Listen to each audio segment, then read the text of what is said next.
भारत माता की हर हर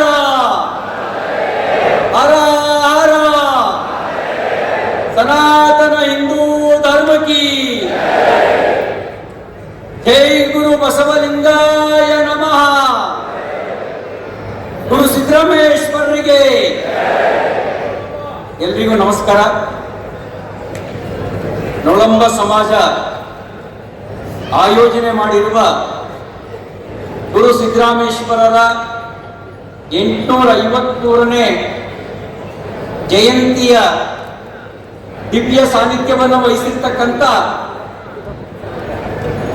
ಮಾತೆ ಡಾಕ್ಟರ್ ಬಸವಾಂಜಲಿಯವರು ಸೇರಿದಂತೆ ಪರಮ ಪೂಜ್ಯ ಶ್ರೀಮನ್ ನಿರಂಜನ ಪ್ರಣವ ಸ್ವರೂಪಿ ಶ್ರೀ ಜ್ಞಾನಪ್ರಭು ಸಿದ್ದರಾಮೇಶ್ವರ ದೇಶಿಕೇಂದ್ರ ಸ್ವಾಮೀಜಿಯವರು, ಪರಮ ಪೂಜ್ಯ ಶ್ರೀ ಶ್ರೀ ಸಿದ್ದರಾಮೇಶ್ವರ ಶಿವಾಚಾರ್ಯ ಸ್ವಾಮೀಜಿಯವರು, ಪರಮ ಪೂಜ್ಯ ಶ್ರೀ ಶ್ರೀ ಅಭಿನವ ಬಸವಲಿಂಗ ಮಹಾಸ್ವಾಮೀಜಿಯವರು, ಪರಮ ಪೂಜ್ಯ ಶ್ರೀ ಶ್ರೀ ಸೇವಾಲಾಲ್ ಸ್ವಾಮೀಜಿಯವರು ಸೇರಿದಂತೆ ವೇದಿಕೆಯ ಮೇಲೆ ಉಪಸ್ಥಿತ ಎಲ್ಲ ಹರಗುರು ಜನಮೂರ್ತಿಗಳವರ ಪಾದಾರವಿಂದಗಳಿಗೆ ನಮಿಸಿ, ವೇದಿಕೆಯ ಮೇಲೆ ಉಪಸ್ಥಿತ ಈ ಒಂದು ಸಿದ್ದರಾಮೇಶ್ವರ ಜಯಂತಿಯ ಸ್ವಾಗತ ಸಮಿತಿಯ ಅಧ್ಯಕ್ಷರು, ಕಾರ್ಯಾಧ್ಯಕ್ಷರಾದಿಯಾಗಿ ವೇದಿಕೆಯ ಮೇಲೆ ಉಪಸ್ಥಿತ ಎಲ್ಲ ಗಣ್ಯರಿಗೆ ನಮಿಸಿ, ಇಷ್ಟು ದೊಡ್ಡ ಸಂಖ್ಯೆಯಲ್ಲಿ ಹೊಳಲ್ಕೆರೆಯನ್ನ ಸುಂದರಗೊಳಿಸಿ ಇಲ್ಲಿ ಆಗಮಿಸಿರ್ತಕ್ಕಂಥ ಎಲ್ಲ ಅನ್ನದಾತ ಬಂಧುಗಳೇ, ತಾಯಂದಿರೇ, ಮಾಧ್ಯಮ ಮಿತ್ರರೇ, ತಮ್ಮೆಲ್ಲರಿಗೆ ಮಕರ ಸಂಕ್ರಾಂತಿಯ ಶುಭಾಶಯಗಳ ಜೊತೆಗೆ ಗುರು ಸಿದ್ದರಾಮೇಶ್ವರರ 853ನೇ ಜಯಂತಿಯ ಶುಭಾಶಯಗಳನ್ನು ಸಲ್ಲಿಸಲಿಕ್ಕೆ ಬಯಸ್ತೇನೆ. ಸಂಕ್ರಾಂತಿ ಅಂದ್ರೆ ಉತ್ತರಾಯಣ ಪುಣ್ಯಕಾಲ ಅಂತೇಳಿ ನಮ್ಮ ಪೂರ್ವಿಕರು ಸೂರ್ಯನ ಹತ್ತಿರಕ್ಕೆ ಭೂಮಿ ಹೋಗೋ ಹತ್ರ ಚಲಿಸೋದನ್ನ ಗಮನಿಸಿ ವೈಜ್ಞಾನಿಕವಾಗಿ ಕಂಡುಕೊಂಡು ಈ ದಿನವನ್ನು ಆಚರಿಸಿದ್ರು. ಈ ಒಂದು ಸಭೆಗೆ ಶಿವಮೊಗ್ಗ ಕ್ಷೇತ್ರದ ಸಂಸದರು, ತನ್ಮಿತ್ರರು ಆದಂತ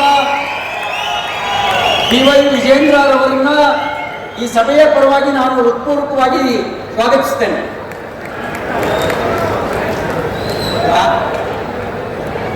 ಅದು ವಿಜೇಂದ್ರ ರಾಘವೇಂದ್ರ ಎರಡು ಒಂದೇ ಅಂತ ಅನ್ಕೊಂಡೆ, ರಾಘವೇಂದ್ರ ಅವರನ್ನು ನಾನು ಸ್ವಾಗತಿಸ್ತೇನೆ. ವಿಜೇಂದ್ರ ಅವರು ನಮ್ಮ ಅಧ್ಯಕ್ಷರಲ್ಲ, ಇವರ ಅಗ್ರಜ ಆದ್ರೂ ಕೂಡ ಅವರು ನಮ್ಮ ಅಧ್ಯಕ್ಷರು, ಹಾಗಾಗಿ ಜಾಸ್ತಿ ತಲೆಯಲ್ಲಿರೋದು ಅವರೇ. ರಾಘವೇಂದ್ರ ಅವರನ್ನು ಸ್ವಾಗತಿಸ್ತಾ, ಸಂಕ್ರಾಂತಿ ಅಂತ ಹೇಳಿದ್ರೆ ಭಾರತದಲ್ಲಿ ರಕ್ತ ಕ್ರಾಂತಿಗಿಂತ ಸಂಕ್ರಾಂತಿ ಅಂದ್ರೆ ಒಳ್ಳೆಯ ಕ್ರಾಂತಿಗೆ ಹೆಚ್ಚು ಮಹತ್ವ.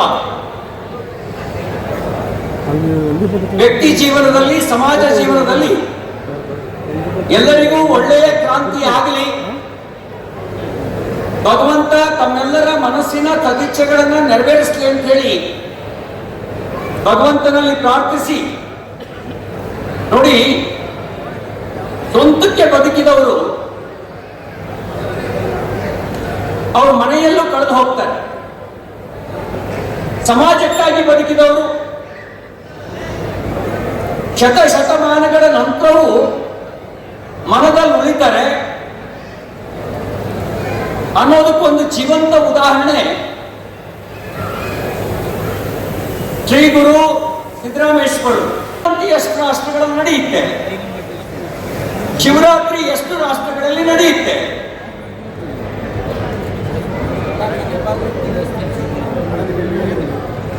ಭಾರತ, ನೇಪಾಳ, ಶ್ರೀಲಂಕಾ ಹೊರತುಪಡಿಸಿದ್ರೆ ಬಹುತೇಕ ಕಡೆಗಳಲ್ಲಿ ಸರ್ವಾಂತರ್ಯಾಮಿ ಶಿವನಿದ್ರು ಶಿವರಾತ್ರಿ ನಡೆಯಲ್ಲ. ಜಗತ್ತಿಗೆ ಒಬ್ಬನೇ ಸೂರ್ಯನಿದ್ರು ಸಂಕ್ರಾಂತಿ ಹಬ್ಬ ಉತ್ಸವ ನಡೆಯಲ್ಲ. ಅದು ನಡೆಯುವ ಏಕೈಕ ಜಾಗ ಅದು ಅಖಂಡ ಭಾರತ. ಈ ಅಖಂಡ ಭಾರತದಲ್ಲೂ ಬಹುಭಾಗವನ್ನು ನಾವು ಕಳ್ಕೊಂಡಿದ್ದೇವೆ. ಮಹಾಭಾರತದಲ್ಲಿ ತನ್ನ ಗಂಡನಿಗೆ ಕಣ್ಣಿಲ್ಲ ಅಂತ ತನ್ನ ಕಣ್ಣಿಗೆ ಬಟ್ಟೆ ಕಟ್ಕೊಂಡು ಪತಿರೋತೆಯಾಗಿ ಜೀವಿಸಿದಂತ ಗಾಂಧಾರಿಯ ತವರ ಮನೆ ಗಾಂಧಾರ. ಇವತ್ತು ಜಗತ್ತಿನ ಭೂಪಟದಲ್ಲಿ ಗಾಂಧಾರವನ್ನು ಹುಡುಕಿದ್ರೆ ಸಿಗಲ್ಲ. ಸಪ್ತ ನದಿಗಳ ಸ್ಮರಣೆ ಮಾಡ್ತೇವೆ. ಗಂಗೆ ಚ ಯಮುನೆ ಚೈವ ಗೋದಾವರಿ ಸರಸ್ವತಿ ನರ್ಮದೆ ಸಿಂಧು ಕಾವೇರಿ ಜಲೇಸ್ಮಿನ್ ಸನ್ನಿಧಿಂ ಕುರು ಅಂತ ಹೇಳಿ ಯಾವುದೇ ವಿಶೇಷ ಕಾರ್ಯ ಮಾಡಬೇಕಾದ್ರೆ ಸಪ್ತ ನದಿಗಳನ್ನ ಆಹ್ವಾನಿಸ್ತೇವೆ. ಸಪ್ತ ನದಿಗಳಲ್ಲಿ ಒಂದಾಗಿರ್ತಕ್ಕಂಥ ಸಿಂಧು ಭಾರತದ ಒಳಗೆ ಹರಿಯಲ್ಲ.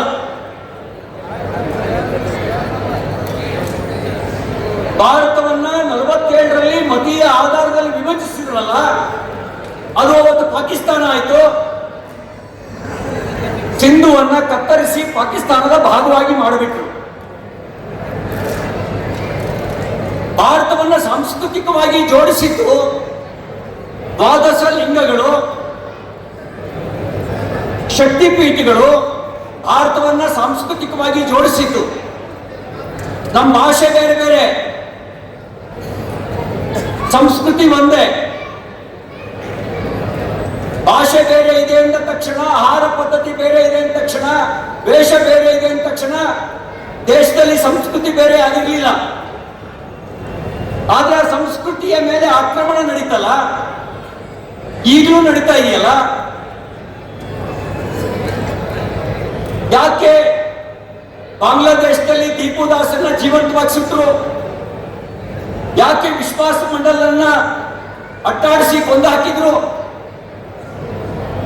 ಬ್ರಿಜೇಂದ್ರ ಘೋಷ್ ಕಥೆ ಏನಾಯ್ತು? ಇದಕ್ಕೆ ಪರಕಾಯ ಪ್ರವೇಶ ಮಾಡಬೇಕಾಗಿಲ್ಲ. ಇದನ್ನು ತಿಳ್ಕೊಳ್ಳೋದಕ್ಕೆ ಭೂತಗನ್ನಡಿಯ ಅವಶ್ಯಕತೆಯೂ ಇಲ್ಲ. ಇತಿಹಾಸವನ್ನು ನೆನಪಿಸಿಕೊಂಡ್ರು ಸಾಕು. ವರ್ತಮಾನದ ಪರಿಸ್ಥಿತಿ ಅರ್ಥ ಆಗುತ್ತೆ, ಭವಿಷ್ಯದ ಬಗ್ಗೆ ಆತಂಕ ಮೂಡುತ್ತೆ. ಅದಕ್ಕೆ ನಾನು ವಿನಂತಿ ಮಾಡ್ತೇನೆ, ನೊಳಂಬ ಸಮಾಜ ಶೌರ್ಯಕ್ಕೆ ಹೆಸರಾದ ಸಮಾಜ, ರಾಜ್ಯವಾಡಿನ ಸಮಾಜ ಅನ್ನೋದನ್ನ ನೆನಪಿಟ್ಕೊಳ್ಳಿ. ಈ ದೇಶಕ್ಕೆ ಶಾಸ್ತ್ರವೂ ಬೇಕು, ಶಸ್ತ್ರವೂ ಬೇಕು. ಶಾಸ್ತ್ರದ ರಕ್ಷಣೆಗೆ ಶಸ್ತ್ರ ಬೇಕು. ಶಸ್ತ್ರ ಸಜ್ಜನರ ರಕ್ಷಣೆಗೆ ಕಟಿಬದ್ಧವಾಗಿರುವಂತೆ ಮಾಡೋದಕ್ಕೆ ಶಾಸ್ತ್ರದ ಅವಶ್ಯಕತೆ ಇದೆ. ಬರೇ ಶಸ್ತ್ರ ಆದ್ರೆ ಅನರ್ಥ. ಶಾಸ್ತ್ರದ ಜೊತೆಗೆ ಶಸ್ತ್ರ ಇದ್ರೆ ಅರ್ಥಪೂರ್ಣ. ಅದಕ್ಕಾಗಿ ಕ್ಷಾತ್ರಿಯ ಹಿನ್ನೆಲೆ ಇರ್ತಕ್ಕಂಥ ನೊಳಂಬ ಸಮಾಜ ಸಮಾಜ ಹಿತ ಮತ್ತು ರಾಷ್ಟ್ರ ಹಿತವನ್ನ ಬಿಟ್ಕೊಳ್ಳದೆ ರಾಷ್ಟ್ರ ಹಿತವನ್ನ ಪರಿಪೂರ್ಣವಾಗಿ ಭಾವಿಸಿ ನಮ್ಮಲ್ಲಿರುವ ವೈವಿಧ್ಯತೆ ಅದು ಒಡಕಿಗೆ ದಾರಿಯಾಗದಂತೆ ನೋಡ್ಕೊಳ್ಬೇಕಾದಂತ ಅವಶ್ಯಕತೆ ಇದೆ ಅನ್ನೋದನ್ನ ವಿನಂತಿ ಮಾಡಲಿಕ್ಕೆ ನಾನು ಬಯಸ್ತೇನೆ. ಕೆಲವರು ನಮ್ಮಲ್ಲಿರುವ ವೈವಿಧ್ಯತೆಯನ್ನೇ ಸಮಾಜ ಒಡೆಯಲು ಉಪಯೋಗಿಸ್ಕೊಳ್ತಾ ಇರೋದನ್ನು ನೀವು ನೋಡ್ತಾ ಇದ್ದೀರಿ. ನಮ್ಮಲ್ಲಿ ವೈವಿಧ್ಯತೆ ಇದೆ, ಅದ್ರ ಜೊತೆಗೆ ಏಕತೆಯ ಸೂತ್ರವೂ ಇದೆ. ನಾನು ಬಹಳ ಸಭೆಗಳಲ್ಲಿ ಹೇಳಿದ್ದೇನೆ, ಅಂಗಾಂಗ ಭಾವದ ಉದಾಹರಣೆಯನ್ನು ಕೊಟ್ಟಿದ್ದೇನೆ. ನಮ್ಮ ದೇಹದಲ್ಲಿ ಹಲವಾರು ಅಂಗಗಳಿದ್ದಾವೆ. ಕೈಯೇ ಬೇರೆ, ಕಾಲೇ ಬೇರೆ, ಕಣ್ಣೇ ಬೇರೆ, ಕಿವಿಯೇ ಬೇರೆ, ಅವು ಮಾಡುವ ಕೆಲಸಗಳು ಬೇರೆ. ಕಾಲು ಹೊತ್ಕೊಂಡು ಓಡಾಡಿದ್ರೆ ಕೈ ಯಾವುದನ್ನಾದ್ರು ಹಿಡ್ಕೊಳ್ಳಕ್ಕೆ ಸಹಾಯ ಮಾಡುತ್ತೆ, ಕಿವಿ ಕೇಳಿಸ್ಕೊಳ್ಳುತ್ತೆ, ಕಣ್ಣು ನೋಡುತ್ತೆ, ಬಾಯಿ ಮಾತಾಡುತ್ತೆ. ಇದರ ಒಳಗಡೆ ಇವೆಲ್ಲವೂ ಸಚೇತನವಾಗಿರೋದಕ್ಕೆ ಜೀವಾತ್ಮ ಕೆಲಸ ಮಾಡುತ್ತೆ. ಕಾಲಿಗೆ ಮುಳ್ಳು ಹೊಕ್ಕಿದ ಕ್ಷಣ ಮಾತ್ರದಲ್ಲಿ ನರ ಮೆದುಳಿಗೆ ಸಂದೇಶ ಕೊಟ್ರೆ ಇಡೀ ಶರೀರ ಆ ಸಂದೇಶವನ್ನು ಹೊತ್ಕೊಂಡು ನೋವು ಅನುಭವಿಸುತ್ತೆ. ಕಣ್ಣು ಆ ಮುಳ್ಳು ಹೊಕ್ಕಿರೋ ಜಾಗವನ್ನ ಕ್ಷಣ ಮಾತ್ರದಲ್ಲಿ ಪತ್ತೆ ಮಾಡುತ್ತೆ. ಕೈ ಒಂದು ಕ್ಷಣವೂ ತಡ ಮಾಡದೆ ಆ ಮುಳ್ಳನ್ನು ಕಿತ್ತ ಹಾಕುವ ಪ್ರಯತ್ನ ಮಾಡುತ್ತೆ. ಕಾಲಿಗೆ ತಾನೇ ಮುಳ್ಳು ಹೊಕ್ಕಿರೋದು, ಏನಾದೀತು ಅಂತ ಅಸಹಕಾರ ತೋರಿದ್ರೆ ಕಣ್ಣು ಮುಳ್ಳೊಕ್ಕಿರೋ ಜಾಗವನ್ನು ಪತ್ತೆ ಮಾಡದೇ ಇದ್ರೆ, ಕೈ ಮುಳ್ಳು ಕಿತ್ತಾಕದೇ ಇದ್ರೆ, ಕಾಲಿಗೆ ಹೊತ್ತ ಮುಳ್ಳು 4 ದಿನಕ್ಕೆ ಭಾವ ಆಗುತ್ತೆ, ಕೀವು ತುಂಬಿಕೊಳ್ಳುತ್ತೆ. ಆದರೂ ನಿರ್ಲಕ್ಷ್ಯ ಮಾಡಿದ್ರೆ ಗ್ಯಾಂಗ್ರೀನ್ ಆಗುತ್ತೆ. ಆದರೂ ನಿರ್ಲಕ್ಷ್ಯ ಮಾಡಿದ್ರೆ ವಿಷವೇರಿ ಮನುಷ್ಯ ಸತ್ತು ಹೋಗ್ತಾನೆ. ಇದನ್ನ ಹಿಂದೂ ಸಮಾಜಕ್ಕೆ ಹೋಲಿಸಿ, ಇದನ್ನ ದೇಶಕ್ಕೆ ಹೋಲಿಸಿ. ದೇಶದಲ್ಲಿ ಕಾಶ್ಮೀರ ಬೇರೆ, ಕೇರಳ ಬೇರೆ, ಕರ್ನಾಟಕ ಬೇರೆ, ನಾವು ಆಡುವ ಭಾಷೆಗಳು ಬೇರೆ. ಕಾಶ್ಮೀರದಲ್ಲಿ ತಾನೇ ಭಯೋತ್ಪಾದಕರು ಅಲ್ಲಿ ತಾನೇ ಗುಂಡಿ ತೊಳೆದಿದ್ದು ನಿನ್ ಧರ್ಮ ಕೇಳಿ, ನಿನ್ ಜಾತಿ ಕೇಳಿ, ಇಲ್ಲೇನಾಗಲ್ವಲ್ಲ ಅಂತ ಮೈ ಮಾಡ್ತಾರೆ. ಗಾಂಧಾರಕ್ಕಾದ ಗತಿ, ಸಿಂಧುವಿಗಾದ ಗತಿ, ಕಾಶ್ಮೀರವನ್ನು ದಾಟಿ ಕರ್ನಾಟಕಕ್ಕೆ ಬರಲ್ವಾ? ಇದನ್ನ ಹಿಂದೂ ಸಮಾಜಕ್ಕೆ ಹೋಲಿಸಿದ್ರೆ ಅಸ್ಪೃಶ್ಯತೆ ಮತ್ತು ಜಾತೀಯತೆ ಎನ್ನುವಂತ ಮುಳ್ಳು ಈ ಸಮಾಜವನ್ನ ಹೊಕ್ಕಿದೆ. ಅದನ್ನು ತೆಗೆಯುವಂತ ಪ್ರಾಮಾಣಿಕ ಪ್ರಯತ್ನವನ್ನ ಬಸವಾದಿ ಶರಣರು ಮಾಡಿದ್ರು.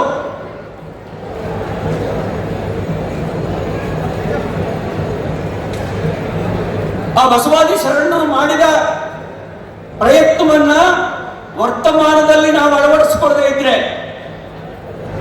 ಅದೇ ಮುಳ್ಳು ಗ್ಯಾಂಗ್ರೀನ್ ಆಗಿ ವಿಷವೇರಿ ಹಿಂದೂ ಸಮಾಜವನ್ನು ಕೊಲ್ಲೋದಿಲ್ವಾ? ನಮ್ಮೊಳಗೆ ಪ್ರಶ್ನಿಸಿಕೊಳ್ಳಬೇಕಾದ ಅವಶ್ಯಕತೆ ಇದೆ. ನಾವು 12ನೇ ಶತಮಾನದ ಕಥೆ ಹೇಳ್ತೇವೆ. ಮಧುವರಸ ಮತ್ತು ಅರಳಯ್ಯನವರ ಬೀಗತನದ ಬಗ್ಗೆ ಮಾತಾಡ್ತೇವೆ. ವರ್ತಮಾನದಲ್ಲಿ ನಮ್ಮದೇ ಒಡಲೊಳಗೆ ಹುಟ್ಟಿದ ಮಗಳನ್ನ ಮರ್ಯಾದೆ ಹೆಸರಿನಲ್ಲಿ ಹತ್ಯೆ ಮಾಡ್ತೇವೆ. ಹಾಗಿದ್ರೆ ಬಸವಣ್ಣನವರ ಫೋಟೋವನ್ನು ನಾವು ಇಟ್ಕೊಂಡ್ವಿ, ಲಿಂಗಧಾರಣೆ ಮಾಡಿದ್ವಿ, ವಿಭೂತಿಯನ್ನು ಧರಿಸ್ಕೊಂಡ್ವಿ. ಬಸವ ತತ್ವವನ್ನ ಮನ ಮತ್ತು ಹೃದಯದೊಳಗೆ ಪ್ರತಿಷ್ಠಾಪಿಸಿಕೊಳ್ಳಿಲ್ಲ.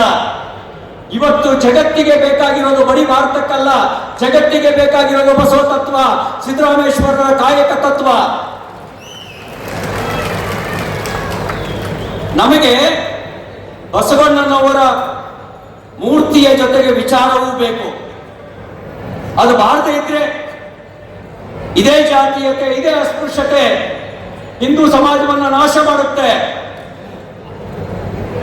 ಅದಕ್ಕೆ ನಾನು ವಿನಂತಿ ಮಾಡೋದಿಷ್ಟೇ, ನಾವು ನಮ್ಮನ್ನ ಬ್ರಿಟಿಷರು ಆಳುವ ಅನಿವಾರ್ಯ ಇತ್ತು, ಒಡೆದು ಆಳಿದ್ರು. ಇವತ್ತು ಸ್ವತಂತ್ರ ಭಾರತದಲ್ಲಿ ನಮ್ಮನ್ನ ಜಾತಿಯ ಹೆಸರಿನಲ್ಲಿ, ನಮ್ಮನ್ನ ಬೇರೆ ಬೇರೆ ಪಂಗಡದ ಹೆಸರಿನಲ್ಲಿ ಒಡೆದು ನಾಶ ಮಾಡುವ ಪ್ರಯತ್ನ ನಡೀತಾ ಇದೆ. ಆ ಪ್ರಯತ್ನಕ್ಕೆ ಅವಕಾಶ ಕೊಡದೆ ನಮ್ಮಲ್ಲಿರುವಂತ ಅಸ್ಪೃಶ್ಯತೆ ಮತ್ತು ಜಾತೀಯತೆಯನ್ನು ದೂರಗೊಳಿಸಿ ಒಂದು ಸಮಾಜವಾಗಿ ನಾವೆಲ್ಲ ಒಂದು ಮತ್ತು ನಾವೆಲ್ಲ ಬಂಧು ಅನ್ನುವಂಥ ಬಂಧುತ್ವದ ಭಾವವನ್ನು ಗಟ್ಟಿಗೊಳಿಸಿ ನಳಂಬ ಸಮಾಜ ತನ್ನ ಕ್ಷಾತ್ರ ಪರಂಪರೆಯನ್ನು ನೆನಪು ಮಾಡಿಕೊಂಡು ಧರ್ಮ ಮತ್ತು ದೇಶದ ರಕ್ಷಣೆಗೆ ನಾವು ಬಸವ ತತ್ವ ಅನ್ನುವಂಥ ಶಾಸ್ತ್ರವನ್ನು ಧಾರಣೆ ಮಾಡಿ ನಮ್ಮ ಶೌರ್ಯದ ಪ್ರತೀಕವಾಗಿರ್ತಕ್ಕಂಥ ಶಸ್ತ್ರವನ್ನು ಕೂಡ ದೇಶದ ರಕ್ಷಣೆಗೆ, ಧರ್ಮದ ರಕ್ಷಣೆಗೆ ಅವಶ್ಯಕತೆ ಇದ್ದಾಗ ಹಿಡಿದು ಯೋಧರಂತೆ ನಮ್ಮ ಧರ್ಮ ಮತ್ತು ದೇಶವನ್ನು ರಕ್ಷಣೆ ಮಾಡ್ತೀವಿ ಅನ್ನುವಂಥ ಸಂಕಲ್ಪಕ್ಕೆ ಈ ಒಂದು ಸಿದ್ದರಾಮೇಶ್ವರ ಜಯಂತಿ ಪ್ರೇರಣೆಯನ್ನು ನೀಡಲಿ. ಸೋಮಾರಿಗಳಾಗದೆ ಕಾಯಕ ತತ್ವವನ್ನ ನಮ್ಮ ಬದುಕಿನಲ್ಲಿ ಅಳವಡಿಸಿಕೊಂಡು ನಾವು ಕೂಡ ನರನೇ ಅರನಾಗುವ ಹಾದಿಯಲ್ಲಿ ಒಂದು ಹೆಜ್ಜೆಯನ್ನ ಮುಂದಿಟ್ಟಿದ್ದಾದ್ರೆ ಬಹುಶಃ ಈ ಜಯಂತಿ ನಮಗೆ ಕೊಡುವ ಈ ಒಂದು ಪ್ರೇರಣೆ ಸಾರ್ಥಕತೆಯನ್ನ ಕೊಡುತ್ತೆ ಅಂತಕ್ಕಂಥ ಮಾತನ್ನು ಹೇಳಿ, ಇವತ್ತು ಈ ಸ್ವಾಗತ ಸಮಿತಿ ಮತ್ತು ನೊಳಂಬ ಸಮಾಜದ ಎಲ್ಲ ಮುಖಂಡರಲ್ಲಿ ನನ್ನ ಸವಿನಯ ಪ್ರಾರ್ಥನೆ, ಹರಗುರು ಸ್ಥಿರಮೂರ್ತಿಗಳಲ್ಲಿ ನನ್ನ ಪ್ರಾರ್ಥನೆ. ಹೊಳಲ್ಕೆರೆಯಲ್ಲಿ ಇಷ್ಟು ಚೆನ್ನಾಗಿ ನಮ್ಮ ಶಾಸಕರು ಚಂದ್ರಪ್ಪನವರು, ಉಮಾಪತಿಯವರು ಸೇರಿದಂತೆ ಸ್ವಾಗತ ಸಮಿತಿಯ ಅಧ್ಯಕ್ಷಗಳಾಗಿ ಚೆನ್ನಾಗಿ ಮಾಡಿದ್ದೀರಿ. ನಮಗೂ ಒಂದು ಅವಕಾಶ ಕೊಡಿ. ಚಿಕ್ಕಮಗಳೂರಿನಲ್ಲಿ ನೊಳಂಬ